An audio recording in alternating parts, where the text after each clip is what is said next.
মসুর ডাল দিয়ে মজাদার একটি ডাল রেসিপি আজকে আপনাদের সাথে শেয়ার করব। আসসালামু আলাইকুম। চলুন তাহলে দেখে নেওয়া যাক। প্রথমে আমি কড়াইতে তেল দিয়ে দেব 1 টেবিল চামচ। একটি তেজপাতা ছিঁড়ে দিয়ে দিচ্ছি কিছু আস্ত জিরে, পেঁয়াজ কুচি দিচ্ছি, আমি বড় সাইজের একটি নিয়েছি, রসুন কুচি দিয়ে দিলাম কিছু। এবার এগুলোকে একটু নেড়েচেড়ে ভেজে নেব, একটু ব্রাউন কালার করে ভেজে নেব। এরপর এর মধ্যে এখন দিয়ে দিব আমি স্বাদ মতো লবণ, 1 চা চামচ হলুদ গুঁড়ো, 1 চা চামচ মরিচের গুঁড়ো দিয়ে একটু নেড়েচেড়ে ভালো করে মিশিয়ে নেব।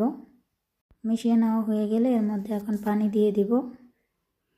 পানিটা দিয়ে আবার একটু নেড়েচেড়ে মিশিয়ে নেব।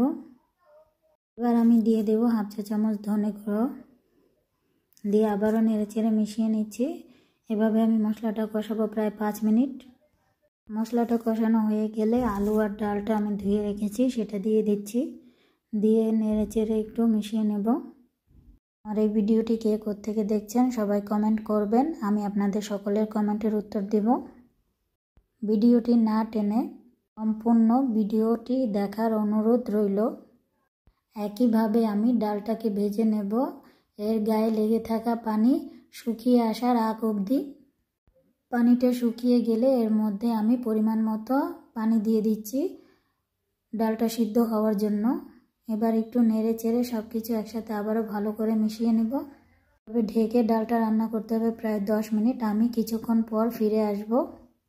কিছুক্ষণ পর ফিরে আসলাম।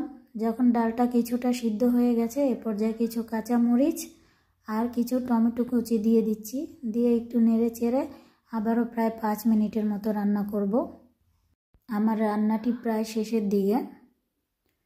আমি এখন ডালটাকে তুলে নেব। আজকে ডাল রান্না দিয়ে আপনারা রুটি, পরোটা, নান কিংবা গরম ভাত যে কোনো কিছুর সাথেই পরিবেশন করতে পারেন।